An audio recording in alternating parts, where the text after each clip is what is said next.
Bom dia a todos mais uma vez. Agradecia que se tivessem alguma pergunta pré-começar a apresentação para deixarem no chat. Bom dia a todos. É um enorme prazer receber-vos neste primeiro workshop sobre a legislação e regimes de concessão em Moçambique, onde vamos falar de um tema que está no centro das aspirações económicas do país, que é o conteúdo local. O meu nome é Cátia Coelho, sou responsável pela área de pesquisa do Bureau de Conteúdo Local e estarei convosco ao longo desta sessão. Antes de avançarmos, gostaria de partilhar de forma simples como entendemos o conteúdo local. Para nós, o conteúdo local não se trata apenas de percentagens ou requisitos formais. Trata-se também de garantir que os grandes investimentos, sobretudo no setor do petróleo e gás, gerem valor real e duradouro para Moçambique e para os moçambicanos. Quando falamos de conteúdo local, falamos de emprego para os nossos jovens, de empresas nacionais mais fortes, de formação que abre portas, de tecnologia que chega ao país, de fornecedores mais competitivos e de infraestruturas que criam novas oportunidades. Em suma, o conteúdo local é uma ferramenta de desenvolvimento económico sustentável. Também reconhecemos os desafios, a capacidade institucional, diferenças competitivas entre empresas nacionais e estrangeiras, mecanismos de monitoria e reporte. E é por isso que este workshop é importante.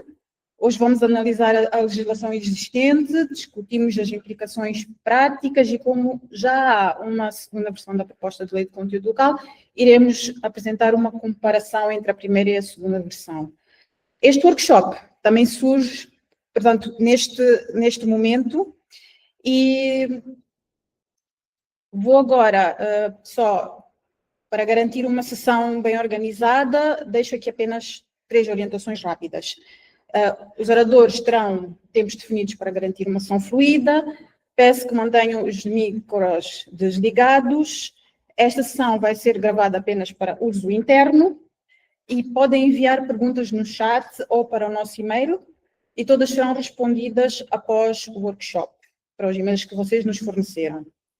Muito obrigada por estarem aqui, e para abrirmos a sessão dou a palavra aos nossos oradores, a Liliana Salomão e o Célio Cumbe, juristas e membros da equipa do Bureau de Conteúdo Local de Moçambique. Vamos então dar início à sessão. Obrigada. Bom dia a todos, o meu nome é Célio Cumbe, jurista, e tenho o prazer de estar aqui convosco juntamente com a minha colega a doutora Liliana Salomão, também jurista. E é uma honra estar aqui hoje para falar de um tema que não é apenas sobre leis e contratos, mas sobre o futuro que queremos construir para Moçambique. Neste sentido, vamos desligar as câmaras só para uma melhor interação e evitar que hajam falhas.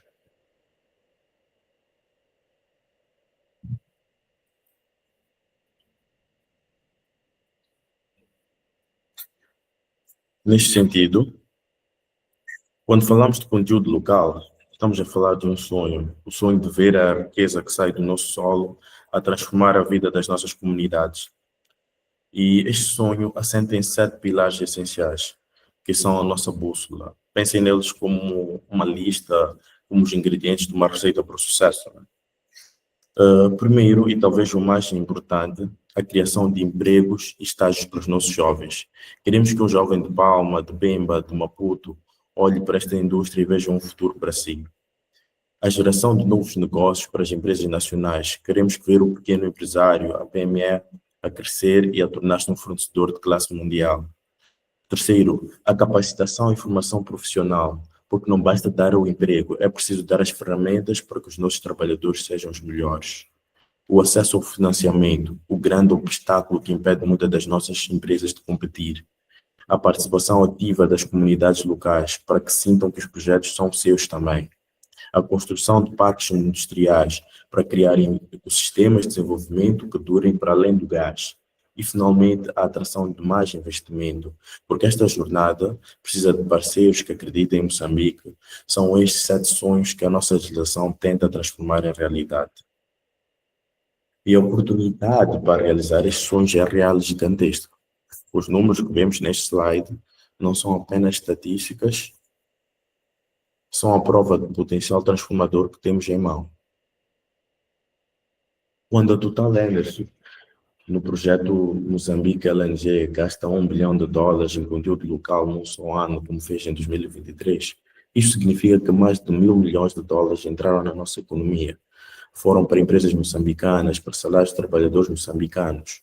Quando a Eni, no projeto Coral Sul, que já está a produzir e exportar gás para o mundo, gasta US$ 800 milhões em contratos com as nossas PMEs, estamos a falar de centenas de pequenas e médias empresas que puderam contratar mais gente, que puderam investir, que puderam sonhar mais alto. E quando investe mais de 33 milhões em formação, estamos a falar de milhares de vidas transformadas pela educação. Mais um exemplo seria da ExxonMobil, mesmo antes de tomar a decisão de final de investimento, já gastou US$ 20 milhões em iniciativas locais, está a dar um sinal de compromisso com o país. Por fim, a Sasol, em Temane, investe 250 milhões em aquisição de bens e serviços locais, está a dinamizar toda uma região. Estes números não são frios, eles representam progresso e mostram que o conteúdo local, quando levado a sério, funciona. É com este espírito que definimos os objetivos da nossa conversa de hoje. Não queremos apenas apresentar leis, queremos mapear o caminho, desde a Constituição até os contratos. Queremos analisar as promessas feitas nas obrigações contratuais, queremos identificar as ferramentas que temos a garantir que essas promessas sejam cumpridas. Queremos também discutir abertamente os desafios, porque o caminho não é fácil e, acima de tudo, queremos promover o diálogo. Esta é uma construção coletiva. Vamos então entrar no coração da nossa conversa, a nossa legislação fundamental. Pensem na nossa lei como uma casa, e toda casa precisa de alicerces sólidos. Os alicerces do nosso regime de conteúdo local são estes 3 instrumentos: a lei do petróleo, que é a planta de casa, a lei de Minas, que é a casa do vizinho parecida com a nossa, e o regulamento das operações petrolíferas, que é o manual de instruções que nos diz como construir e usar a casa no dia a dia. Mas antes dos alicerces, temos o terreno onde a casa é construída, né? E esse terreno é a nossa Constituição da República, a lei-mãe de todas as leis. O artigo 98 é muito claro: os recursos naturais, o gás que está no fundo do mar, são propriedade de todos nós, do Estado moçambicano. As empresas internacionais são nossas parceiras, nossas convidadas para nos ajudar a extrair a riqueza. Essa riqueza é nossa. O artigo 109 suporta que o Estado tem o dever de usar essa riqueza para promover o desenvolvimento econômico e social do país. Não é uma opção, é um dever. É por isso que o conteúdo local não é um favor que as empresas nos fazem. É um direito nosso, consagrado na nossa Constituição. Descendo da Constituição, chegamos à lei do petróleo, a nossa Bíblia para o setor. E é nesses 3 mandamentos que o conteúdo local são consagrados. Falamos em cima, começamos pelo artigo 12, que fala da participação. Ele diz que as operações devem promover a participação de moçambicanos. Gosto dessa palavra, promover. Não é apenas permitir, é promover ativamente, é ir à procura, é criar oportunidades.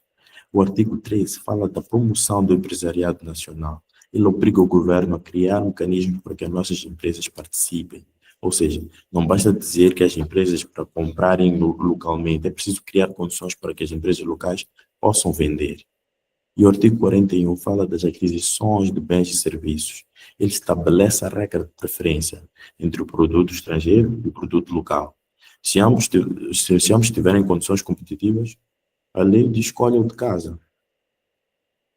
E esta visão não é exclusiva só do petróleo e gás, mas sim da lei de Minas, que ecoa os mesmos princípios. No seu artigo 22, existe concurso e preferência por produtos locais. O artigo 33 obriga o emprego e a formação de moçambicanos. O 34 promove o empresariado nacional. Isto é importante porque mostra que o legislador moçambicano tem uma visão coerente e transversal para o setor extrativo. A mensagem é absolutamente a mesma. Os recursos são nossos, os benefícios devem ser nossos. Mas de que servem os princípios se não soubermos como aplicá-los? É aqui que entra o regulamento das operações petrolíferas. Ele é o GPS que nos guia na implementação da lei. Vamos focar-nos em 3 artigos-chave. O artigo 50, que fala da formação, Ele não diz apenas forme, ele diz concessionário. Você tem que pagar uma cota anual, um valor específico, que será usado para formação, para apoio institucional, para regras ou programas sociais. Torna a obrigação tangível e mensurável. Depois, o artigo 51, sobre o emprego, ele diz que a concessionária deve empregar moçambicanos em todos os níveis das operações. Isto é crucial. Não queremos apenas moçambicanos em posições de base. Queremos moçambicanos a gerir, a liderar, a tomar decisões. E, finalmente, o artigo 55, que é talvez um dos mais poderosos, ele fala da aquisição de bens e serviços. Para qualquer compra acima de 40 milhões de meticais, é obrigatório um concurso público. E mais, se um fornecedor estrangeiro ganhar, ele tem que se associar a uma empresa moçambicana. Ele não pode vir sozinho, sugar o valor e ir embora. Ele tem que deixar uma parte do valor aqui, tem que criar uma parceria, tem que transferir conhecimento.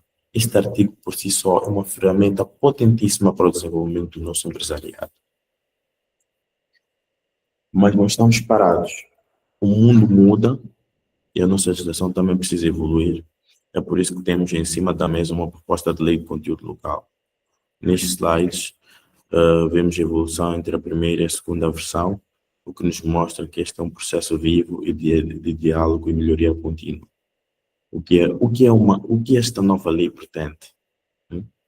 Pretende ser mais ambiciosa, mais clara e mais eficaz. Por exemplo, na definição de empresa moçambicana, na nova versão é mais rigorosa, para evitar as chamadas empresas fachada.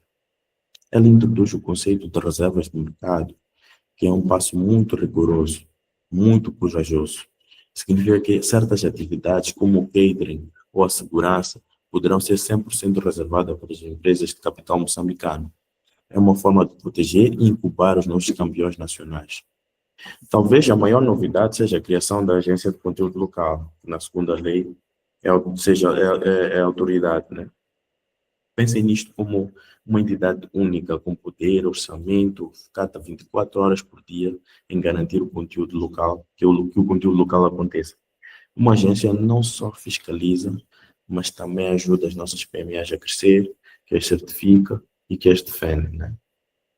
A primeira versão do regime estabelecia a obrigatoriedade de um plano de conteúdo local genérico, abrangendo bens, serviços e recursos humanos, com uma entrega pouco exigente em prazo de anual ou trianual, enquanto a versão atual, muito mais detalhada e rigorosa, desdobra obrigação em dois instrumentos específicos e separados, que é o plano de aquisições e o plano de recursos humanos. Além de exigir um nível de detalhe operacional superior, esta nova versão impõe prazos muito curtos e definidos, uma entrega até 31 de dezembro de cada ano, né? Aumentando significativamente a exigência de planeamento e capacidade de monitorização. Inicialmente, o regime adotava uma postura restritiva, proibindo a subcontratação de forma quase absoluta, permitindo apenas uma exceção mediante a aprovação complexa da agência, um pedido antecipado de um ano. Ora veja, a versão atual reflete uma visão mais pragmática, mais realista da cadeia de fornecimento, permitindo a subcontratação desde que sejam respeitados os compromissos de conteúdo local e os padrões de qualidade. A proibição é agora focada e específica, recaindo apenas sobre a subcontratação integral por parte dos fornecedores.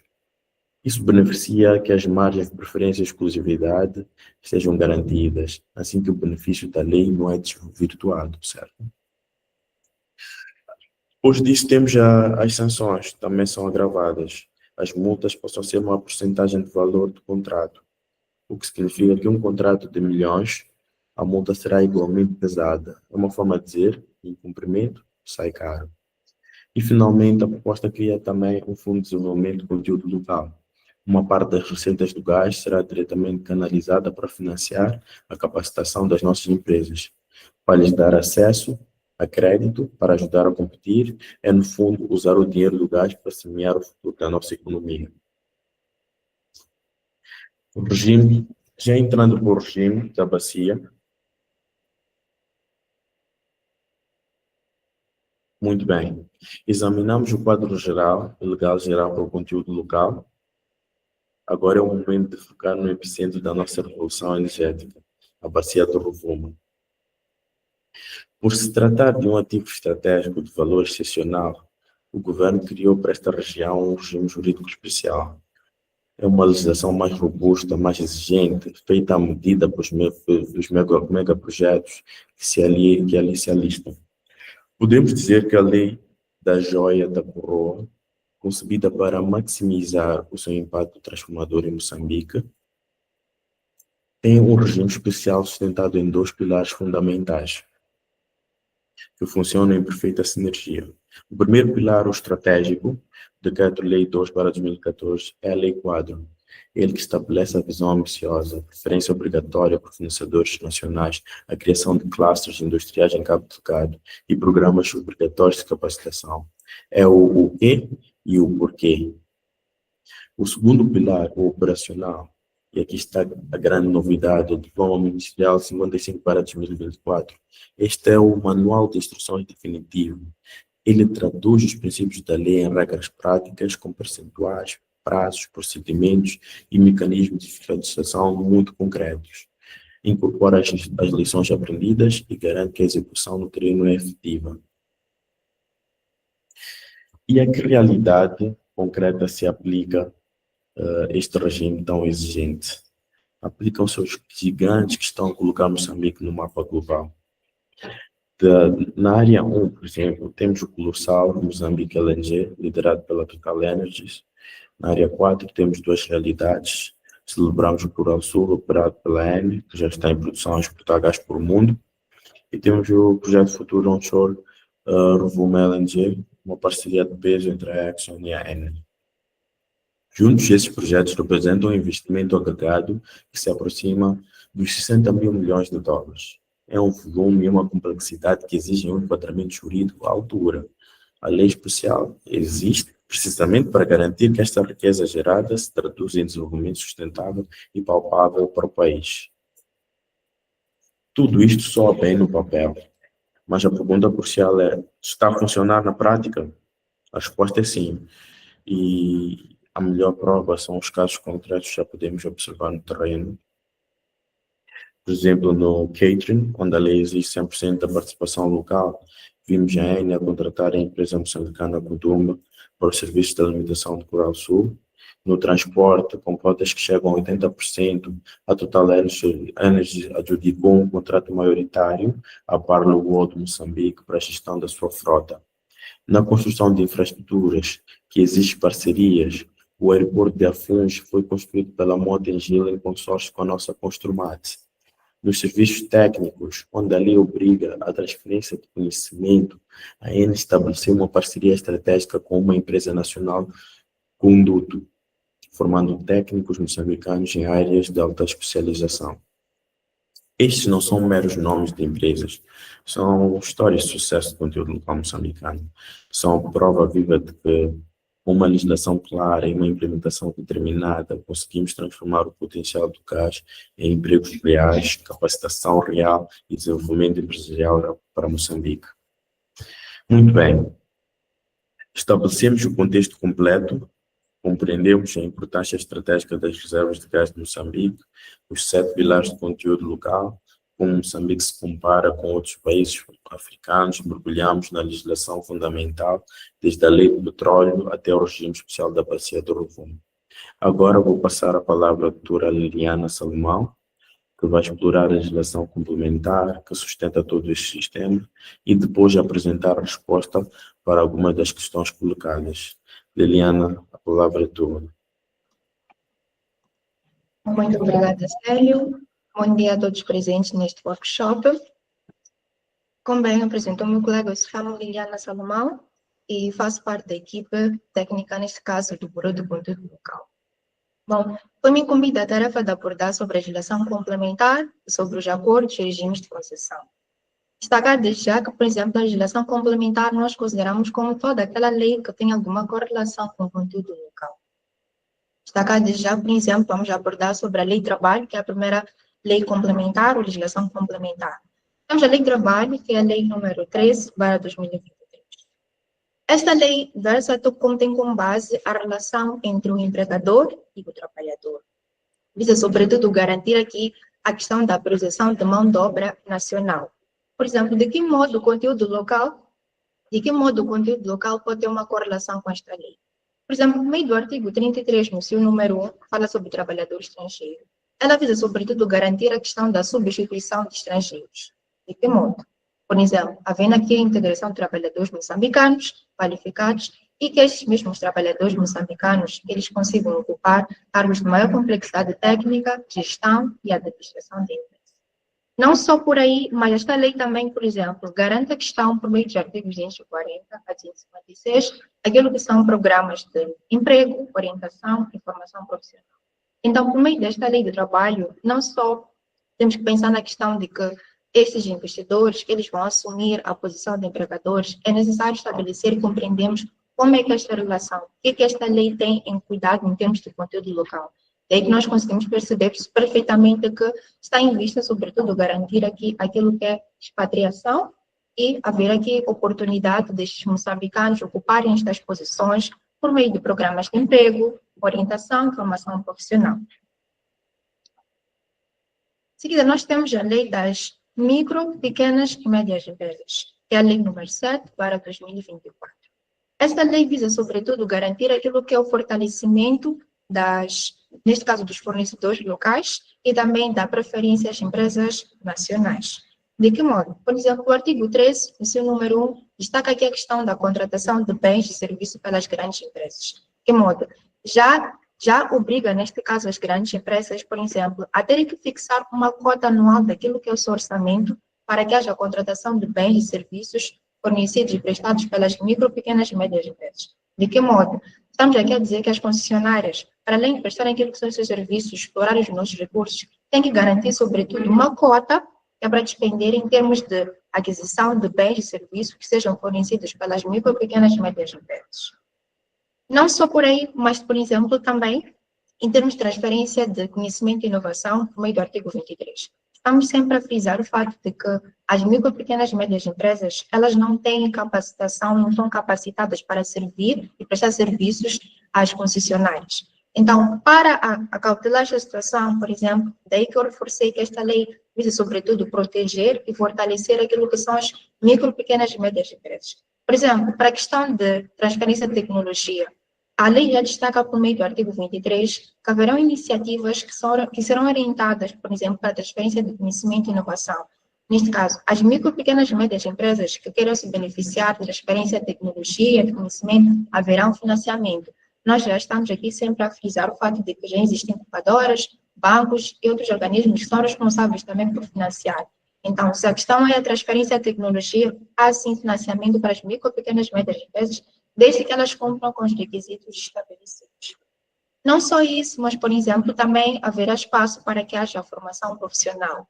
Neste caso, estamos aqui a dizer que as micro e pequenas empresas, elas vão ter prioridade na questão da formação e certificação profissional, que será promovida, neste caso, pelo setor público e outras entidades. Também vai se garantir, por meio do artigo 30, que destaca o fato da capacitação e assistência técnica. Então, o que vai acontecer aqui? Mesmo para a questão de capacitação e assistência técnica, elas também terão prioridade por meio das entidades responsáveis, não só, mas as concessionárias também têm feito grandes trabalhos em termos de mostrar o que de facto elas têm cumprido em termos de conteúdo local, que é, neste caso, uma das componentes que é garantir a capacitação e assistência técnica das micro, pequenas e médias empresas. Então, esta lei visa, sobretudo, reforçar aquilo que é o conteúdo local e mostrar que, pelo menos em termos da componente de capacitação, formação e das micro, pequenas e médias empresas, está cautelado. Neste caso, só tem que haver uma correlação e maior desempenho por parte das micro, pequenas e médias empresas. Em seguida, nós temos a lei das parcerias público-privadas, que é a lei número 15/2011. Esta lei tem como âmbito de aplicação o artigo 3, neste caso, garantir que aplique-se a todos aqueles empreendimentos de parceria público-privadas, projetos de grande dimensão e concessões empresariais, sejam levados a cabo no país, sejam por iniciativa ou decisão de controle quer das entidades governamentais, em parceria também com o setor privado.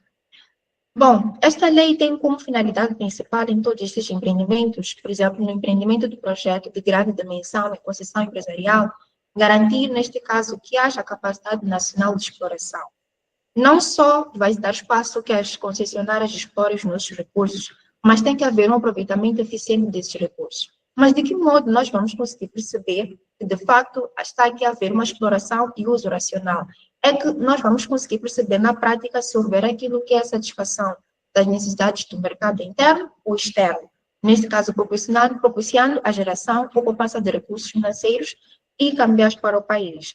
Então, esta lei também em correlação com as micro, pequenas e médias empresas, ela visa, sobretudo, reforçar que, mesmo em termos de conteúdo local, as concessionárias que estarão investidas nestes projetos, nesses empreendimentos, têm que acautelar a questão da utilização racional dos recursos e também garantir que haja satisfação daquilo que são as nossas necessidades. De que modo? Por exemplo, no artigo 34, nós conseguimos perceber que fala sobre os benefícios socioeconômicos. Então, de que modo vai se efetivar esses benefícios socioeconômicos?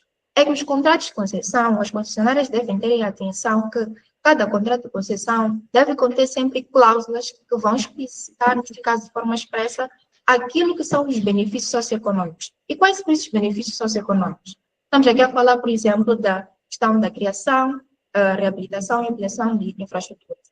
Porque se tivermos infraestruturas ou tivermos parques, por exemplo, nessas zonas que são operadas pelas concessionárias, haverá espaço aqui para a instalação de fornecedores locais e que vão prestar esses serviços de forma eficiente. Também tem que haver espaço aqui para que haja ofertas de trabalho, manutenção e que esses trabalhadores moçambicanos que vão ser contratados pelas concessionárias, eles possam, sobretudo, ocupar estas grandes posições. Também tem que se garantir, como uma cláusula, nestes contratos de concessões, a promoção das micro, pequenas e médias empresas. As concessionárias, elas devem, de facto, mostrar efetivamente o que é que elas têm feito em termos de aquisição de bens e serviços das empresas nacionais moçambicanas, neste caso. Também tem que haver cuidado para que haja espaço para a responsabilidade social, por meio de programas de atividade ou projetos de responsabilidade, junto àquilo que são as comunidades locais. Destaco isso porque as comunidades locais são mais afetadas em termos de conteúdo local, porque se elas estão a residir numa determinada zona e há uma concessionária lá para verificar e consegue perceber que não é uma zona que pode ser explorada, elas são obrigadas a terem que se retirar. Então, estas leis das parcerias público-privadas têm que ter atenção que não só basta explorar aquele lugar, mas tem que se garantir aqui a questão do cuidado que vai se ter em termos de comunidades locais, permitir que haja benefícios socioeconômicos e que haja partilha, porque as comunidades não podem ser retiradas sem ver o benefício da sua retirada daquele lugar. Então, elas também devem se beneficiar por meio dessas parcerias público-privadas. Em seguida, nós temos aquilo que é a lei de eletricidade. Bom, a eletricidade que é a lei número 12/2022. Destacar que na antiga lei de eletricidade, nós não tínhamos nenhuma disposição legal que acautelava o conteúdo local mínimo, por exemplo. Mas, com esta nova lei de eletricidade, nós conseguimos perceber perfeitamente, por exemplo, que agora trata-se de conteúdo local com alguma responsabilidade. Temos aqui o artigo 10, a linha I e a linha J, que fala sobre os critérios de concessão. Então, destaca aqui algumas componentes que as concessionárias que atuam no setor de energia devem ter atenção. Por exemplo, devem ter aqui a componente de desenvolvimento social, econômico e sustentável daquilo que são as comunidades locais. E também deve garantir a utilização e capacitação de mão de obra nacional e a sua efetiva empregabilidade.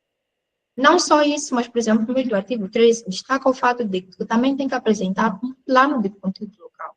Nesse plano de conteúdo local, nós vamos conseguir verificar, em termos de métricas de conteúdo local, qual é o nível de recrutamento de nacionais, qual é o nível de formação dos trabalhadores moçambicanos que estarão nestes projetos. Então, este plano de conteúdo local, juntamente com a entidade que é responsável por regular o setor de energia, e futuramente nós teremos a autoridade de conteúdo local, também vai haver uma cooperação para verificarmos se nestes projetos elétricos está a ser observado ou não em termos de conteúdo local. Em seguida, nós temos também aquilo que é a Lei de Investimento Privado, que é a Lei número 8/2023.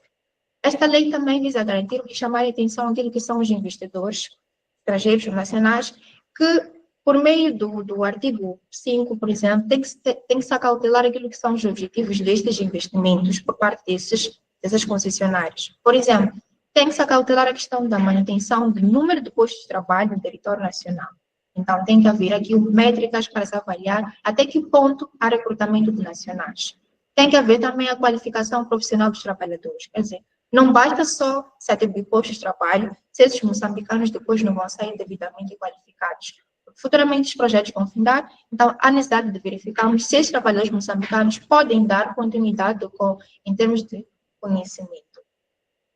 Também nós temos aqui a questão da contribuição em termos de implantação, reabilitação, expansão, modernização de infraestruturas importantes. Como bem destaquei, os investidores devem ter em atenção o fato de que, se lá está a instalação de parques industriais, é para permitir que as concessionárias estejam bem localizadas e permitir que os fornecedores locais forneçam serviços de forma eficiente e rápida e com uma melhor qualidade, sobretudo. Então, também tem que se dar espaço àquilo que são a instalação e criação de parques industriais. Tem que haver também aqui a promoção, ao invés de destacar não só a promoção do empresariado, parcerias empresariais, mas também daquilo que são os fornecedores locais que vão estar lá instalados. Então, tem que haver aqui parceria, troca de experiência entre os empresários que vão atuar nestes setores, que é uma forma de garantir que haverá continuação e melhoramento daquilo que é o conteúdo local. Então, esta lei de investimento privado também é uma lei benéfica em termos de conteúdo local, porque conseguimos perceber que os investidores devem ter em atenção estes aspectos que são componentes essenciais do conteúdo local. Como bem destaquei, a questão do emprego, a questão das infraestruturas e, neste caso, a promoção do empresariado nacional e dos fornecedores. Em seguida, nós temos também aquilo que é a lei do Fundo Soberano, que é a lei número 1/2024. Esta lei também destacar que ela não trata diretamente em termos de conteúdo local, não promove, neste caso, políticas de conteúdo local. Mas, por meio do artigo 5, fala sobre as receitas do Fundo Soberano Moçambicano, nós conseguimos perceber que esta lei está preocupada, sobretudo, por meio desta disposição legal, garantir aquilo que são a captação de receitas advindas do setor do petróleo e gás. E todos os futuros projetos que estejam resultado da produção de petróleo e gás. Mas de que modo pode se relacionar com o conteúdo local, ainda que seja de forma indireta? Por exemplo, grande parte nós sabemos que dessas receitas que provém, neste caso, do setor do petróleo e gás, vão ser canalizadas para alguns setores. Por exemplo, nós podemos não perceber, mas quando são canalizadas, por exemplo, para as comunidades são de estradas, estamos a perceber que mesmo em termos de conteúdo local tem-se feito alguma coisa. Não só para isso, mas quando há projetos para empregar moçambicanos nestas concessionárias, nestes projetos, é também uma forma de verificarmos que estão a ser canalizados fundos que são resultados da exploração por parte das concessionárias em termos de petróleo e gás. Então, é uma lei que indiretamente, apesar de não promover políticas de conteúdo local, nós conseguimos perceber que destaca-se o fato de que as receitas vão em algum momento ser canalizadas para esses componentes de conteúdo local. Em seguida, nós temos também aquilo que é o regulamento da contratação de cidadãos de nacionalidade estrangeira no setor do petróleo e minas, que é o decreto número 63/2011. Bom, em termos de âmbito de aplicação, que é o artigo 2, destacar que este regulamento, este decreto-lei, neste caso, trata sobretudo, em termos de aplicação, aquilo que são as entidades empregadoras nacionais e estrangeiras que estejam no setor do petróleo e minas, aos cidadãos de nacionalidade estrangeira, e pretendem trabalhar nesses setores. Então, destacar que este regulamento visa, sobretudo, garantir ou regular a questão da contratação dos cidadãos estrangeiros neste setor. Atenção que, por exemplo, o artigo 3 fala sobre as condições gerais. Apesar desta lei ter em vista regular aquilo que é a contratação de cidadãos de nacionalidade estrangeira, ela tem um cuidado ainda, novamente, de reforçar uma componente, um dos pilares essenciais do conteúdo local, que é a questão da empregabilidade. De que modo? Ela volta a frisar a necessidade de ter que haver integração de trabalhadores moçambicanos e que eles ocupem essas posições que nós consideramos de maior complexidade técnica, porque não só basta contratar os cidadãos estrangeiros, eles ocuparem essas posições e não transferirem aquilo que é o conhecimento em termos de tecnologia e inovação. Então, volta a frisar se tem que haver uma cooperação e priorização daquilo que são os trabalhadores moçambicanos nessas posições. Neste caso, nós priorizamos aqui que haja sempre troca ou transferência de conhecimento por parte destes estrangeiros para os moçambicanos. Em seguida, nós temos também aquilo que é o Plano Coral Norte, que é um novo decreto deste ano, que é o decreto 9/2025. Este decreto é uma verdadeira, posso assim dizer, uma verdadeira promoção do conteúdo local. Para destacar que, futuramente, nós já percebemos que a ANE vai investir certos valores em termos daquilo que é toda a infraestrutura deste plano da Coral Norte. E de que modo as concessionárias envolvidas neste projeto vão ter que acautelar em termos de conteúdo local. Já reforçam o fato de que tem que haver aqui um plano de conteúdo local. Este plano de conteúdo local que é para nós conseguirmos perceber até que ponto foram utilizadas estratégias para verificarmos em termos de expatriação, até que ponto em termos de aquisição de bens e serviços moçambicanos, até que ponto há promoção do empresariado nacional. Então, os concessionários devem acautelar por meio deste plano de conteúdo local, que sempre deve ser no prazo de 120 dias após aquilo que é a adjudicação de alguns contratos. Não só em correlação, temos este plano, mas, por exemplo, destaca aqui o fato de que esta disposição legal sempre tem que ter em vista aquilo que é o diploma ministerial número 55 para 2024, como o meu colega esmiuçou aqui, aquilo que são os dados reais, algumas regras que devem ser observadas. Por meio do artigo 9, nós conseguimos perceber alguns detalhes importantes que as concessionárias devem ter em atenção. Por exemplo, destaca-se muito o fato de que, mesmo para serviços não especializados, as concessionárias sempre têm optado pelos serviços estrangeiros. Então, este plano da Coral Norte, este decreto, vem frisar novamente de que mesmo para a contratação de serviços especializados e não especializados, deve-se dar preferência àquilo que são as empresas nacionais e detidas maioritariamente por capital social moçambicano. Então, mesmo para, nós temos visto que mesmo para a questão de catering, outros serviços, sempre tem optado pelo estrangeiro. Então, este decreto visa reforçar esta necessidade de ter que se observar aquilo que é dar prioridade àquilo que são as empresas nacionais e permitir-se com que elas ocupem estas posições, estes lugares. Em seguida, nós temos aquilo que é a postura de Cabo Delgado, que é a resolução número 6 para 2024. Bom, essa postura também trata aqui algum momento do conteúdo local, porque ela determina a obrigatoriedade da construção de parques industriais, por exemplo, próximo dos megaprojetos que estejam lá em Cabo Delgado. É uma postura que, neste caso, traz uma valência para nós em termos de conteúdo local. Futuramente, nós teremos o Parque Industrial de Cabo Delgado e lá nós achando, acreditamos que vão estar lá instalados fornecedores locais, haverá espaço também para, neste caso, haverá espaço para o estímulo e desenvolvimento econômico local e conteúdo local e vai permitir, sobretudo, o alinhamento e desenvolvimento industrial com o planeamento provincial. Portanto, o artigo 1 já destaca o objeto desta postura. Esta postura vai se cingir, sobretudo, em regular aquilo que é a instalação, funcionamento e desenvolvimento de todos aqueles que são os empreendimentos industriais que são realizados em Cabo Delgado. Também vai se aplicar aquilo que são todos os projetos futuros de todas as micro, pequenas e médias empresas que vão se instalar nestes parques industriais que vão estar lá em Cabo Delgado.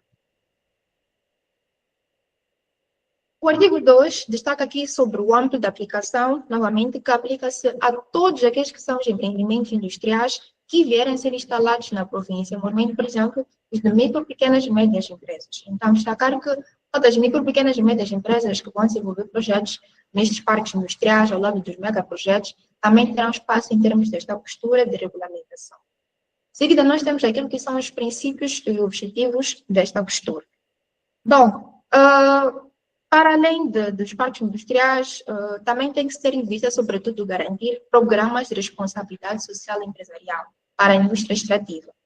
Não só, mas também tem que se ter cuidado em questões de conteúdo local, financiamento e edificação daquilo que são as infraestruturas que vão estar lá instaladas nos empreendimentos de Cabo Delgado. Também temos o artigo 9, que destaca sobre o papel dos projetos âncora na instalação de empreendimentos industriais. Ou seja, deve-se assegurar que os fornecedores locais que vão estar lá a prestar serviços também tenham espaço e que estejam devidamente localizados próximo, neste caso, daquilo que são os megaprojetos ou das concessionárias que estarão instaladas a operar em Cabo Delgado. Em correlação com a postura de Cabo Delgado, nós também temos o papel da DIN, que tem feito grande trabalho em Cabo Delgado em termos de conteúdo local, porque ela tem promovido vários projetos comunitários. Por exemplo, temos o projeto de geração de renda e promoção de emprego. Isto é suportado pela Total, e nós temos percebido que ela tem feito grandes resultados, tem praticado várias ações em termos de empregabilidade. Não só, por exemplo, também temos o projeto de investimento resiliente para o ponderamento socioeconômico, que tem como objetivo fundamental combater fragilidade através do empoderamento econômico e que prevê criar diretamente, por exemplo, 24 mil empregos, beneficiando mais de 100 mil pessoas. Então, já é bastante para aquilo que é em termos de conteúdo local na componente de empregabilidade. e outros projetos comunitários que são desenvolvidos por essas entidades. Então, a DIN, ela tem impulsionado o conteúdo local e tem promovido aquilo que é a inclusão produtiva, permitindo que haja promoção do empresariado nacional e que se beneficie, sobretudo, daquilo que são as comunidades locais. E a DIN também tem sido um papel mediador, desempenhado papel mediador naquilo que é os megaprojetos, o governo e as comunidades, que é para garantir uma melhor relação entre estas entidades. Passo agora a apresentar aquilo que são os acordos e contratos de concessão. Destacar que esses acordos e contratos de concessão são todos os que nós encontramos disponíveis na página do INPE. Bom, estes são os principais contratos, como podem ver, que estão disponíveis na página do INPE, em que lá temos a ExxonMobil e a NH em parceria com muitos destes contratos. Bom, destacar que nestes contratos nós encontramos cláusulas similares. Então, destacar que estas cláusulas similares, sobretudo na questão do emprego local, formação, fornecedores nacionais e desenvolvimento. Então, são cláusulas que nós encontramos em cada um desses contratos e que, sobretudo, visam garantir e tornar operacionais aquilo que são os princípios de conteúdo local, que é a questão da preservação do interesse nacional, a questão da transferência de conhecimento e tecnologia. Bom, os contratos apresentados demonstram cláusulas semelhantes, como bem destaquei, em termos de obrigações de conteúdo local. Quais são essas obrigações? Por exemplo, o artigo 16, número 1, que é um artigo similar que aparece em cada um daqueles contratos, nós conseguimos perceber que, por exemplo, as concessionárias, elas têm obrigações com o governo moçambicano. Por exemplo, para a questão da contratação e formação de trabalhadores, deve-se ter em vista aquilo que é a lei do trabalho, o regulamento das operações petrolíferas. Então, tem que se aproveitar, tem que se observar que mesmo a relação das concessionárias com os trabalhadores deve ter em vista aquilo que a lei do trabalho dispõe, que é a priorização da contratação de mão de obra moçambicana e algumas disposições legais que tornam-se obrigatórias em termos do regulamento das operações petrolíferas. Por meio do artigo 16, no seu número 4, destaca que o MIREM, por exemplo, como obrigação de conteúdo local, deve fiscalizar aquilo que é o cumprimento das obrigações de emprego e formação. De que modo? Em que as concessionárias, elas anualmente devem apresentar programas de emprego e formação ao MIREM, que é para conseguirmos verificar qual é o nível de recrutamento de nacionais, até que ponto tem que se cumprir em termos de empregabilidade, capacitação e assistência por parte de todos que estejam envolvidos neste projeto. Outras obrigações de conteúdo local, que, por exemplo, o artigo 16, no seu número 3, destaca que cada concessionária ela é obrigada a ter que cooperar com o MIREM. De que modo? Tem que se garantir aqui oportunidades de participar em atividades de formação, que é para beneficiar todos aqueles que são técnicos afetos à gestão dos recursos petrolíferos. Então, todos aqueles que atuam neste setor podem sim beneficiar-se de oportunidades de participar em atividades de formação que serão oferecidas para as concessionárias. Temos visto que as concessionárias têm realizado várias formações para capacitar todos aqueles que atuam neste setor. Também temos o próprio artigo 16, no seu número 5, e destaca que as concessionárias, elas também vão pagar ao INPE, que é o Instituto Nacional do Petróleo, por exemplo, a quantia de $1.500.000. Este valor vai ser alocado, por exemplo, para apoio institucional às entidades envolvidas na promoção e administração das operações petrolíferas. Neste caso, nos mostrar que todas as pessoas responsáveis por este setor podem sim também beneficiar-se de promoção e administração e apoio institucional para que possam também conseguir ganhar habilidades e operar neste setor. E o artigo 16, por fim, fala sobre algumas obrigações que as concessionárias têm em relação ao MIREM. Bom, por ano, elas devem pagar o valor de $300.000, que são destinados, neste caso, a suportar aquilo que são projetos sociais, que é para beneficiar também, sobretudo, as comunidades locais. Então, se este valor for acordado para tal financiamento, então este valor sempre vai ser alocado para aquilo que são as obrigações de apoio social durante o ano seguinte. Então, essas são as obrigações que nós encontramos em termos de conteúdo local, que as concessionárias devem sempre ter em atenção, que é na questão da componente de empregabilidade, formação e desenvolvimento social e industrial. Muito obrigada. Agora vamos passar a palavra, neste caso, à moderadora. Obrigada, Liliana. Obrigada, Célio, pela vossa apresentação. Antes de encerrarmos, vamos dedicar aqui os últimos minutos às perguntas que nos foram enviadas antecipadamente por alguns participantes. Selecionamos aquelas que podem ajudar a esclarecer os temas principais desta sessão e relembro que todas as perguntas que foram submetidas e que ainda podem submeter através do nosso e-mail ou mesmo aqui no chat, irão ser respondidas e encaminhadas para os vossos e-mails. Agora passo a palavra à Liliana. Muito obrigada, Kátia. Bom, a primeira questão apresentada aqui por um dos participantes tem a ver com o fato de quais são as principais diferenças e semelhanças entre os regimes de concessão e as licenças no contexto da geração de conteúdo local em Moçambique. Bom, destacar que, apesar de nós termos a proposta de lei de conteúdo local, ela ainda não entrou em vigor, mas ela não estabelece diferenças explícitas significativas entre os regimes de concessão e de licenças, no que diz respeito àquilo que são as obrigações de conteúdo local. Ambos regimes são tratados de forma homogénea, partilhando aquilo que é um conjunto comum de deveres e responsabilidades. Quais são as semelhanças que nós podemos encontrar?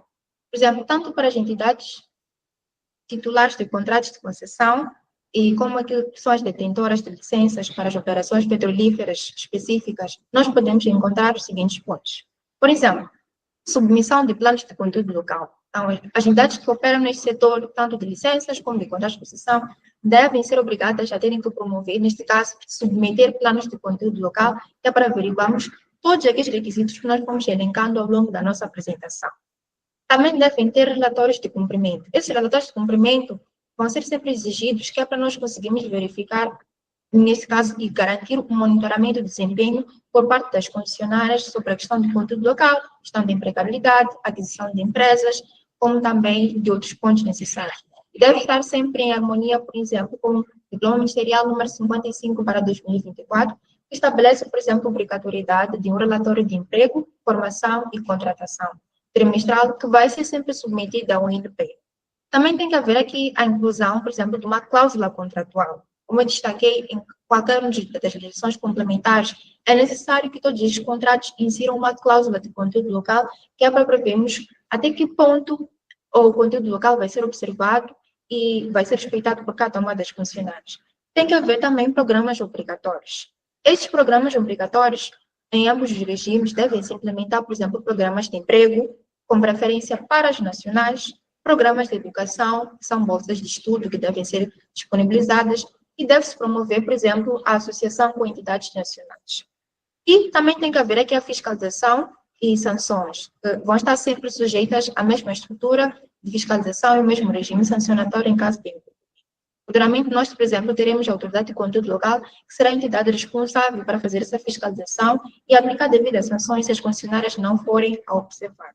Então, para dizer que não há tantas diferenças, tanto para os titulares de contratos de concessão como das licenças. Apenas devem observar esses requisitos que são considerados importantes. Obrigada.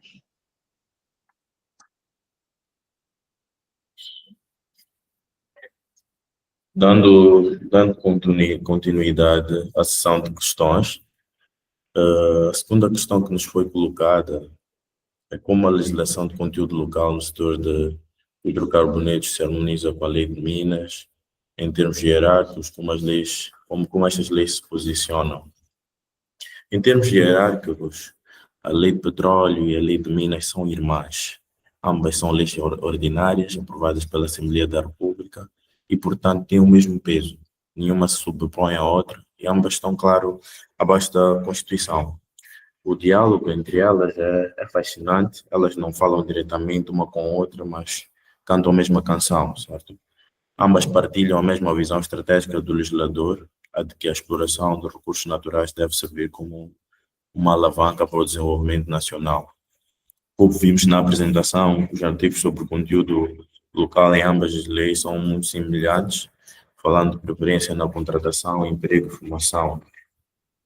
Onde existe uma diferença prática, né? Hoje é no nível de detalhe da regulamentação.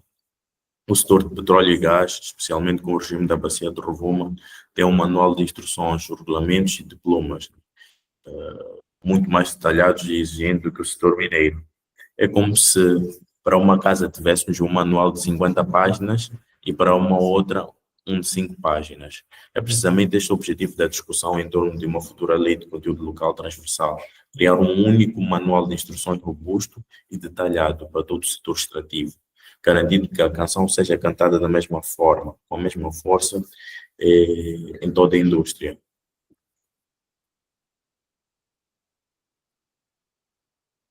Muito obrigado.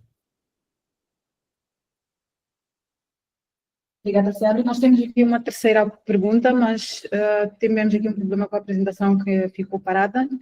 O Célio vai proceder então a responder à terceira pergunta, que é: quais são os principais desafios enfrentados pelas empresas locais para se qualificarem e participarem efetivamente na cadeia de valor? Muito obrigado, Kátia. De facto, toca num ponto nevrálgico. A lei pode criar oportunidade, mas as nossas empresas precisam de estar preparadas para agarrar. Os desafios são imensos e interligados. Eu destacaria três principais, né? O acesso ao financiamento.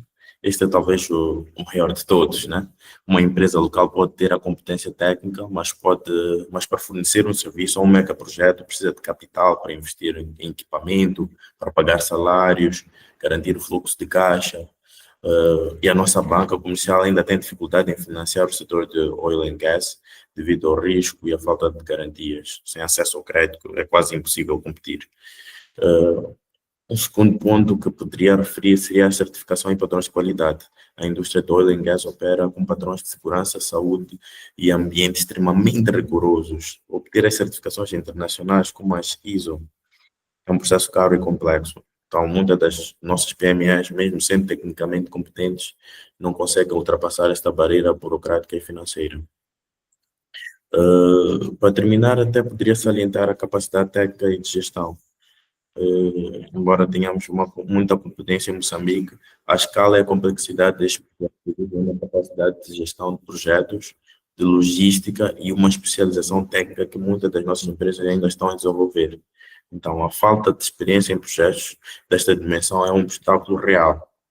Então, resolvendo estes três desafios, como financiamento, certificação e capacitação, acredito que seja a chave para desbloquear o verdadeiro potencial do nosso empresariado. Muito obrigado.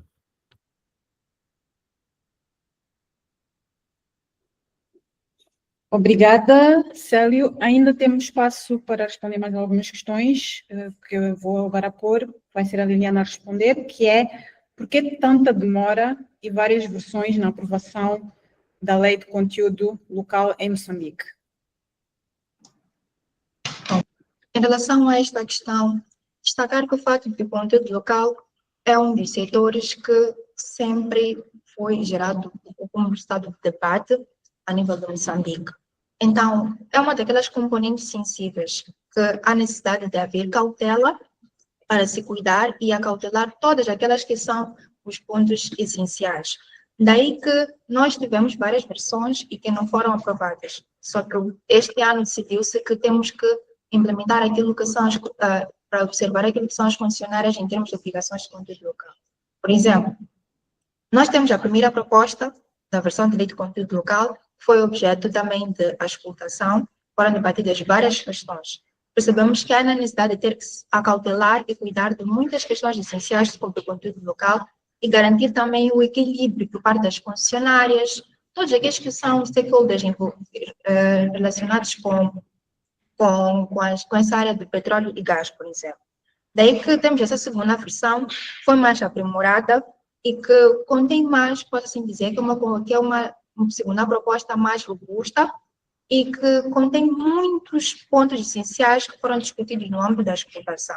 Então, acredito que vai ser uma segunda lei, neste caso a proposta de lei de conteúdo local, que vai resolver muitas das questões que têm sido debatidas e levantadas a nível de Moçambique sobre qualquer ponto sobre o conteúdo local.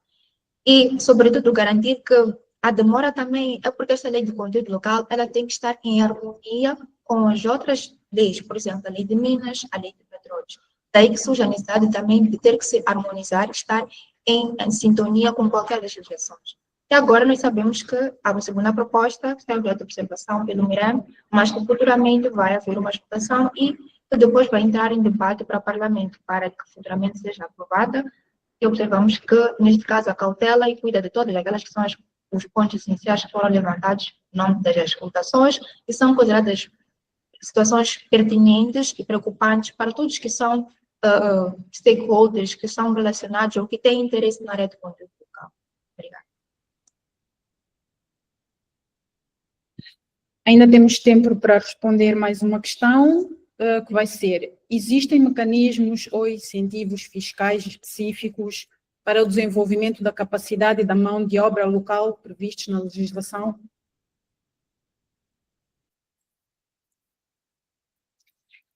Uma pergunta muito pertinente. A legislação atual foca-se mais na criação de obrigações para os operadores do que a criação de incentivos fiscais diretos para as empresas locais. No entanto, existem mecanismos indiretos, por exemplo, o disposto no artigo 50 do regulamento obriga as concessionárias a pagar uma cota anual para a formação.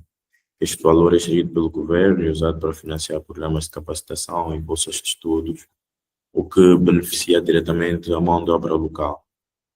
Adicionalmente, o Decreto-Lei da Bacia do Rovuma e o recente Diploma Ministerial 55/2024 obrigam as operadoras a terem os seus próprios programas de desenvolvimento de fornecedores. A Eni, por exemplo, tem um programa que já capacitou mais de 100 PMEs. Estes programas, embora não sejam um incentivo fiscal, funcionam como um mecanismo de desenvolvimento de capacidade financiado pelas próprias operadoras. Quanto a incentivos fiscais diretos, como isenções de impostos para empresas que investem em formação ou para empresas locais que fornecem ao setor, a legislação atual é bastante tímida. Este é um dos pontos que a discussão em torno da nova proposta de lei de conteúdo local tem abordado com muito interesse, porque a criação de um pacote de incentivos fiscais poderia acelerar significativamente o desenvolvimento das nossas empresas. Obrigado. Obrigada, Célio. Muito obrigada a todos. Terminamos agora o nosso workshop. Agradeço pela vossa participação ao longo da sessão. Foi um prazer contar convosco neste primeiro workshop e esperamos que o conteúdo apresentado tenha sido útil e esclarecedor. Convido-vos a seguirem-nos no LinkedIn para mais novidades. Estamos a programar mais workshops para breve. Como referido no início e sublinhando, todas as perguntas deixadas no chat foram registadas e a nossa equipa irá analisá-las e respondê-las. Agradecemos também os oradores, Liliana Salomão e Célio Cume, pela clareza e pela profundidade das apresentações, e a todos os participantes pela atenção e interesse demonstrados. Convido-vos agora a preencher o formulário de avaliação que iremos enviar. O vosso feedback é essencial para melhorarmos as nossas sessões. Após a vossa resposta ao formulário, irão receber automaticamente a apresentação do workshop, que foi feita hoje, e também a nossa brochura. E, a posterior, iremos também enviar para todos as respostas às vossas perguntas. Muito obrigada pela vossa presença e desejo-vos um excelente dia.